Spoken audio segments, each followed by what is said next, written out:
don't think I really know anyone that actually has ADHD or anything. I mean, none of my friends directly have it, but like I know neighbors and stuff, and it's really difficult for them, but they've overcome it. I know a bunch of people that have that. I mean, I don't really see it as a challenge, really, because like you take medicine for it or whatever. But I don't know. They see it like the world's kind of like completely different. So like, they don't really see it as a difference, see more as a way of life. My aunt has Down syndrome. She works hard every day just to be treated as an equal, and you look at her walk down the mall and people give her dirty looks just for walking weird. It's hard. You want to just be like, there's nothing wrong with her. She's just a normal person. I actually babysit a girl who has cerebral palsy, and I also have I babysit a child with ADHD. I treat them the same way. You know, there's just sometimes disabilities that they can't help. They're born like that. They don't wake up one morning and say, "Oh, let's be hyperactive." Or you help them. You teach them techniques and ways to like help them deal with what they have. Do you think like they had to work hard to overcome what they had to go through? No, because you know why? That's what they went through, and that's how they were brought up, and that's how they were raised. So it shouldn't be a problem at all. You know, it's just how their parents help them deal with it. My brother, he has ADD, and it's nothing you want to deal with, but it's something you have to learn to communicate with people more. Do you think it's hard for him to like overcome what he has to? Yeah, it's really difficult. Yes, my sister. She has something along the lines of ADD. She works very hard to overcome what she's going through. I actually have ADD and ADHD, I think. One of those two. Since I know that I have it, it's easier to, like, I know that what I have to do to, like, how to keep myself focused and all that stuff, so, but it is hard at times. We have so much pressure from our parents, teachers, colleges, and peers to perform well academically. Society seems to value what can be measured with numbers and statistics. Grade point averages, SAT scores, and class ranking are always used to determine our success. For those with learning disabilities, physical limitations, speech impairments, or chronic health concerns, the pressure to do well can be intensified as they seek to overcome these challenges. So how do we overcome challenges? Overcoming challenges, that's what we'll be talking about today. Hi everyone, I'm Ian. And I'm Marissa, and this is Realfaith TV. Most of the teens on the street knew someone with a challenge to overcome, whether it was physical or mental. We'll talk with them again later in the program and also meet our studio guests. But first, let's meet our spotlight guest, Lauren, who will tell us about the challenges she has worked to overcome. When I was little, I was really stuffy, but it was unaware to everybody. And that sort of formed, my jaw to form weird, so I have a speech impediment. It's not as prominent as it was when I was little, but it used to, the way my jaw was formed because of all the stuffiness, my tongue used to push out, so I had problems talking. I had a speech teacher when I was younger, but then I was kind of embarrassed by going to speech class, so I stopped going. What are some of the difficulties you faced because of this? Public speaking. I never felt comfortable speaking in front of people. Did you have to speak in front of people sometimes? Like in school, maybe? Was that hard? That was hard. I never really liked answering in class. So I'll be in class and I'll talking, and then I'll get effort is only satisfactory because I didn't really participate. And it just kind of makes me mad because they don't really know where I'm coming from. They don't really know that that's not me. They don't really understand who I am. I'm not one for always being the one just to talk in class because I don't really feel confident with it. Do you have any supportive friends maybe that helped? See, I try not to tell my friends because it was embarrassing. And now I tell them and they're fine with it, so I don't know why I was afraid to tell them. I think it hurts more when you're treated differently because you know when you're treated differently. You don't want people babying you. So in high school, I've been doing debates and stuff, and I'm never too comfortable with it, but I do it anyway. I don't really consider my challenge a challenge when I see other people, people who are sick or have no money or parents are going through a divorce. So, and I definitely understand how hard it is for some kids who have other learning disabilities. Do you know anyone else who has to deal with a similar problem? Well, my brother had ADD, and for a while he was in classified, they call it. But my mom always pushed him to do better, and now he's a pilot. So you could say that he kind of endured and persevered. And while he still has his tendencies, I know he tries to deal with it every day, and it's hard for him, but he's getting there. Wow, Lauren really had a difficult challenge, but it seems like she really had been determined to overcome it by doing things like joining the debate team. Yeah, and even her brother's amazing. I mean, he had a difficulty because of attention deficit disorder, and now he's a pilot. Let's meet our studio guests and find out if they have any experience with overcoming challenges.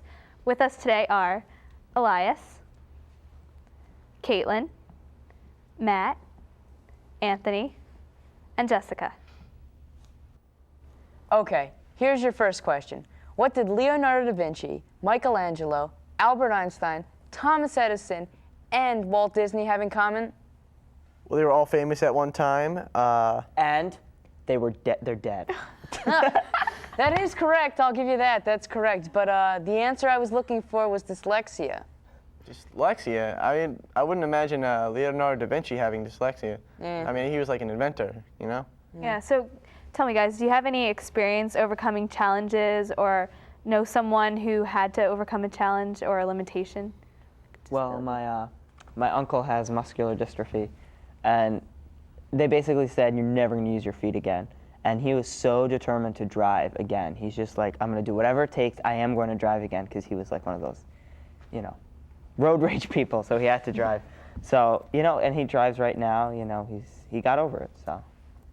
I know I had a reading problem and a writing problem when I was younger, and even up to like last year, I didn't even overcome it yet. And I remember there was a research paper we had to do in English class, and it all had to do with the writing like a 3 or 4 page essay at the very end to like make the final draft.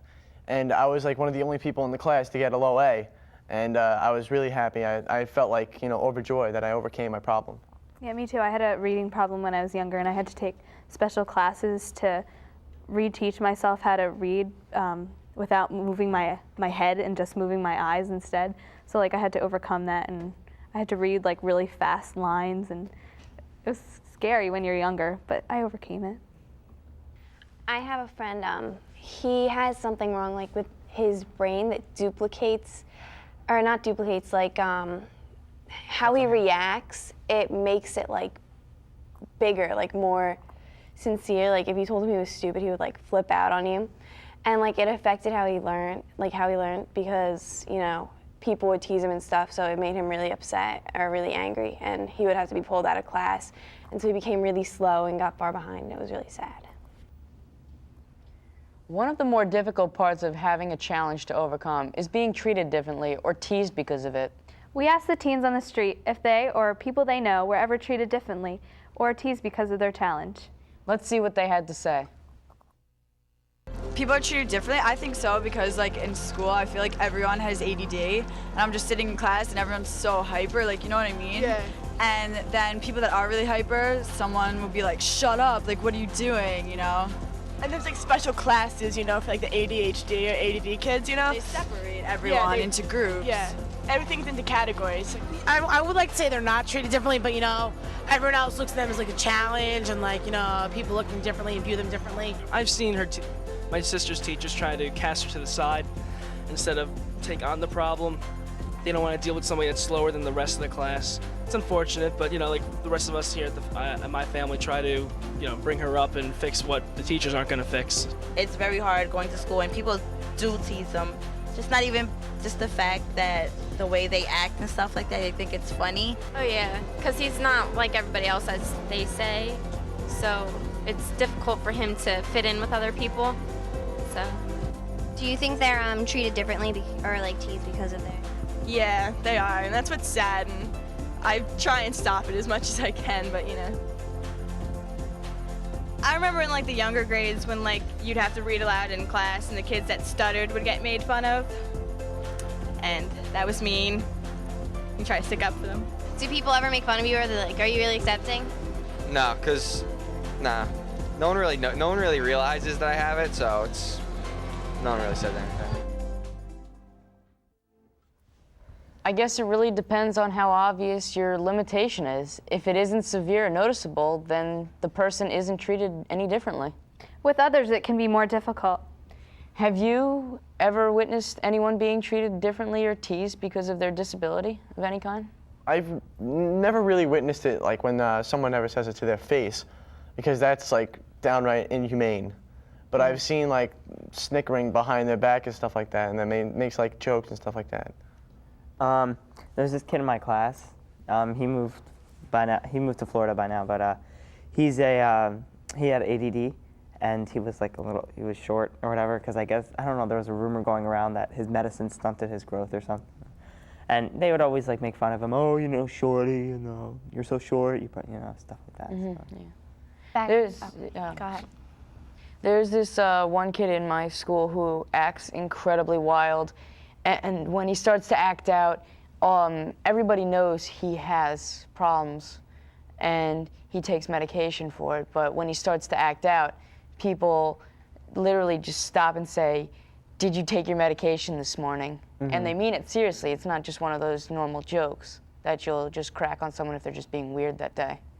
Yeah, well, there's this one kid at my school. He has a disability, and like the kids will talk to him and stuff, but it's just like behind his back, they'll make fun of him and make jokes, kind of like what Matt said. And I think it's just so mean. I just want to say to them, you know, that person can't help that. That's how God made them, and you should accept them for how they are. Well, you know, the friend I was talking about earlier, like because he reacted, like he overreacted because of his handicap, I guess it would be called. He people would try and see how mad they could make him, like they would tease him, and like I just thought that was really horrible. Like I definitely have found myself stepping in for him a lot. And you know, people, like Caitlin said, people should just really accept people for who they are, you know? This kid I know, he had problems already, but they were like, you know, you could barely notice him. But when his parents got divorced, I mean, the problems and all the stress just like totally blew him up, and kids would make fun of him, and they had like really no idea, you know, what was going on. You know, they were just ignorant to the fact that, you know, someone was different. Right, and you know, in our relationship with Lord Jesus, we come to know ourselves as uniquely made by God and cherished just for being ourselves. We know that God accepts us just the way we are and loves us very much. This knowledge helps us to accept ourselves and to be honest about our abilities and our limitations. Secure in the love of God, we can admit that we have weaknesses and appreciate the strengths that allow us to grow and develop to our full potential. Lauren has found that learning to deal with her speech impediment has made her stronger. It has helped her to discover the talents she has in areas where speech isn't as important. She has also found that community service or faith in action was a way to serve God and help others without having to rely on speech. I would work in the community and do volunteering. About twice a year I go down to the Martin House in Trenton, and I work in the store over there, and I sort out the clothes. I've been to soup kitchens, and in CYO, like, we do the living station. I guess like really non-speaking things would be like the living stations, and just going to the nursing home and not even saying a word but just smiling. So maybe that's how like God has had an effect on my life. Maybe it's through all the work that I've done in the community, the non-speaking work, so like actions are louder than words. It makes me stronger in a way because it makes me want to push on and to fight, I guess. It opened up a whole lot of doors for me, like dancing. I'm a dance teacher, so I'm able to spread like my love for dance to little kids. Teaching is like my favorite thing to do. I like it more than dancing, I think. Like than going to class, I'd rather go to class than teach. Like I love seeing my little girls. I love telling them how to perfect like this step. And it's just nice to see them smile, you know. And then at the dance recitals, I love to see them on stage and to see them doing a great job. It makes me happy. And then I want to be a filmmaker. So instead of telling a story orally, I'll be telling it with pictures. And I'm a writer. I realized that people understood me like 10,000 times better when I write. So now I write a lot, and that helped me like explain like my stories to others rather than speaking. I get the most satisfaction from the writing, I think. To see my words there on paper, it's satisfying. Maybe it all worked out, so I would realize my other talents and use them to help other people, you know? Yeah. So like God showed you? God showed me the way, I guess. I think it's true that we can discover, with God's guidance, what our true gifts are and use these talents to help others. I also think that there is a certain amount of satisfaction when you help others. It seemed that Lauren felt some fulfillment in helping others. Do you know someone with a challenge to face who has discovered they can shine using other gifts or talents? Yeah, well, Cole Porter, who was a famous music writer during the 20s and 30s, overcame a huge challenge. He was riding a horse one day, and he fell off his horse, and then his horse fell on top of him because it got scared, and it paralyzed his legs. And he needed his legs to play the piano. So he overcame that challenge by just practicing and practicing, using his legs, excuse me, to get the muscles working again. And he continued his career until he died in like the early 60s. I'm a really big ski head. I ski a lot, like in the wintertime. And I think it's so admirable when someone who has a disability where they can't use their legs to ski, they sit in a chair that has a ski on the bottom and they use their arms to steer. I look at them and I say, oh my God, that's just so out of this world how they could do that and just conquer such a big disability and then just make it like, you know, take a disadvantage and make it an opportunity. I don't know if you guys ever heard of Mel Tillis. I wouldn't expect you to. He's a country singer. Oh, country's great. That's what you're talking about. But he had a speech impediment, and he actually turned it around and became like part of his show. Like he would stumble, and then his wife would come in. She's like, "Stop doing that," you know, and just it would be like a comedy act. And he was a spectacular singer. He won like a few Grammys, you know. So. I actually had a friend. Well, I still have the friend actually, but he was kind of slow learning. I think it was like a minor case of ADD or a learning disorder or something. But he was an incredible athlete, and you know, when people saw him on the court, they didn't care about his learning disorder. So like it didn't matter anymore. He was just like almost like a different person. He was so amazing, and he actually ended up winning like a coach's award at the end of the year. It was really cool. Yeah, that is really awesome. Our faith can also lead us to accept the help we need from others. A reading specialist, a doctor, a speech therapist, a tutor, even a friend might be the form of divine assistance that God chooses to send. What are some other ways that our faith can help us to overcome challenges? That's what we ask the teens on the street. Let's check it out. How can someone's faith in God help them to overcome learning challenges like these? It reminds them to, you know, believe in themselves and, you know, just keep trying and hopefully everything will get better. Yeah, it helps them to just never give up. It's not that someone else there helping them, you know, that you're not on your own. Yeah, that you have something to like, I don't know, I don't really feel that way, but I'm just saying I think that people that do would feel like they have someone like looking over them. Yeah, yeah. Just by having people that care about them and support them, like really can help them. I guess they can overcome anything, you know, with love and support. If you really believe in God, God will help you. Yeah, because sometimes I go and I think to just talk to them, ask them for like help with certain things and stuff like that. She reads the Bible, you know, she goes to church every Sunday. How can his faith or his religion help him to overcome his learning disorder? He really doesn't get involved in anything like that just because like his ADD and everything just doesn't work for him. He can't like sit still and learn about things like that. You know, my church has a special program for children with learning disabilities. They are children with all kinds of challenges who are learning about their faith and receiving the sacraments. I'm sure there are similar programs in other places. Being part of a church community can help those who are struggling with challenges, whether the challenges they face are severe or mild. How have you found that your faith has helped you or those you know to face challenges? Well, always pray for people who have challenges they have to overcome. That's pretty much how my faith helps me do it, overcome those things. I just pray. It's as simple as that.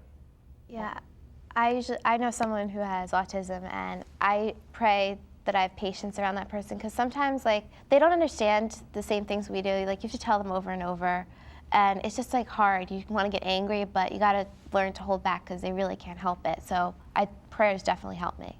Like when I was younger, apparently my parents told me I had a stutter, and instead of just helping me teach, or just teaching me a little rhyme that I could use to help get over the stutter, my dad taught me the Lord's Prayer. And by rehearsing that over and over and over again, I was able to get rid of my stutter. And because it wasn't just any little poem or anything like that, it was the Lord's Prayer, it helps me believe in my faith that much more, and it just basically helps me believe more in my faith.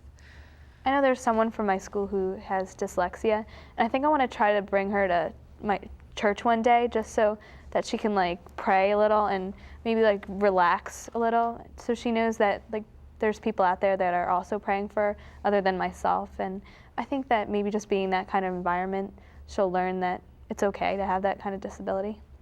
Another thing is like whenever I see someone with a wheelchair, I see someone with sunglasses and a cane, like a blind person, I just a quick, bless yourself, just like say a quick prayer for them, just to, keep them in your mind. Yeah, well, in church, when we pray for people with disabilities, I always tend to pray for their families to, give them the grace to assist these people. In the Bible, we read that Moses was afraid to go to Egypt and demand that the Pharaoh let the Israelite slaves go free. In the book of Exodus, he begged the Lord to send someone else because he was slow of speech and tongue. Many believe that Moses stuttered. But the Lord said to him, "Who gives one man speech and makes another deaf and dumb? Or who gives sight to one and makes another blind? Is it not I, the Lord? Go then, I will assist you in speaking and will teach you what to say." Like Moses, we believe that God comes to our assistance when we make our needs known in prayer. This gives us the confidence to persevere, to keep trying. No obstacle is too big for God. Scripture tells us that with faith, we can move mountains. Next, Lauren gives us some advice on how to persevere when trying to overcome our challenges. And how we shouldn't be afraid to fail. Well, kids are mean, so not to listen to what other people say, because we're all like our own person, and we all have our faults and our weaknesses, but then we also have our strengths. So it's just to perfect and work on our strengths. Find out one thing you really like to do and stick with it. Don't do something just because your parents want you to do it. You should do something that makes you happy. And try to use your talents too, no matter what they are, because God made all of us in His image, so He loves all of us, no matter what. I think it's the hardest when you're not sure like what road to take. Sometimes your mind can be in a haze, so that's when I usually pray to God. I pray to God to show me like which road is the best road. 'Cause sometimes there's just so many and you don't really know which path to take. And also I pray to Him to keep an open mind, so it's important to ask for like an open mind, to not be afraid to try new things. But it's also important to don't be afraid to fail, because you can learn the greatest things from failure. I really like what Lauren said about it's okay to fail and you shouldn't be afraid to do something like that. And it's okay because God gave you, something to do and even failing. leeway, right? I like the fact that she said, don't be afraid to fail because you learn from your mistakes. Exactly. That's like the most true thing ever. I mean, that's why you practice this stuff, to get better, because you make mistakes and you learn from those mistakes. Like, what you said about the Our Father, you kept saying it over and over and over again. You got it. And through all your mistakes, God is with you. You just have to remember that.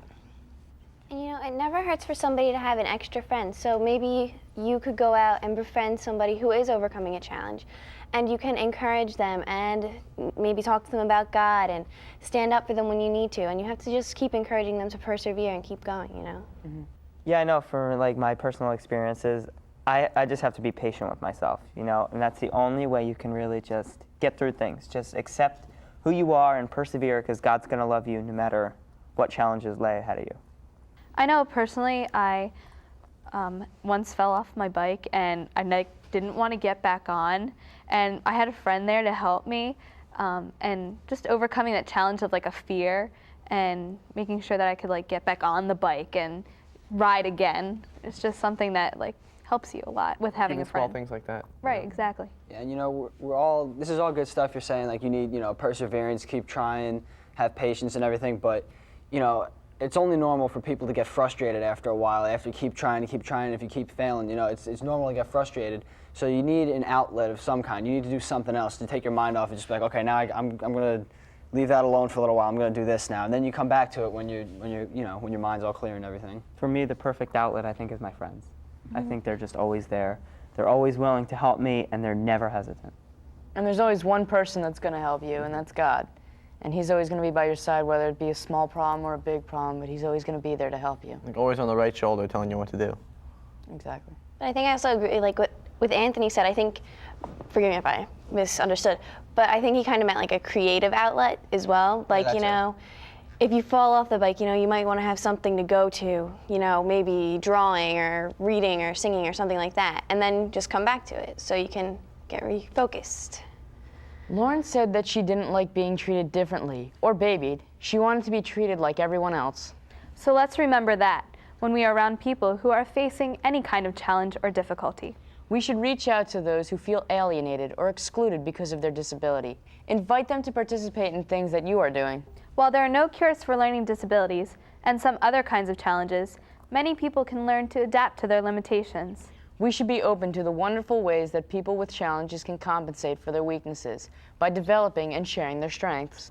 According to the County College of Morris webpage on learning disability myths, most students with learning disabilities do have to work harder than the average student to achieve success.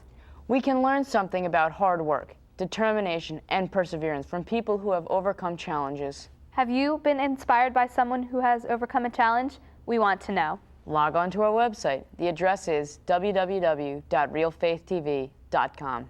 Or you can call us at 609-406-7402. And remember that we experience the love and reassurance God provides through our church community. The Catholic Church is committed to be a place of welcome and support for all of God's children. No one is excluded from God's care. Everyone has a place at the table of the Lord. In the family of faith, all the members help one another to mature spiritually and deepen their relationship with Jesus. Thanks for watching. We'll see you next time on Realfaith TV. God bless.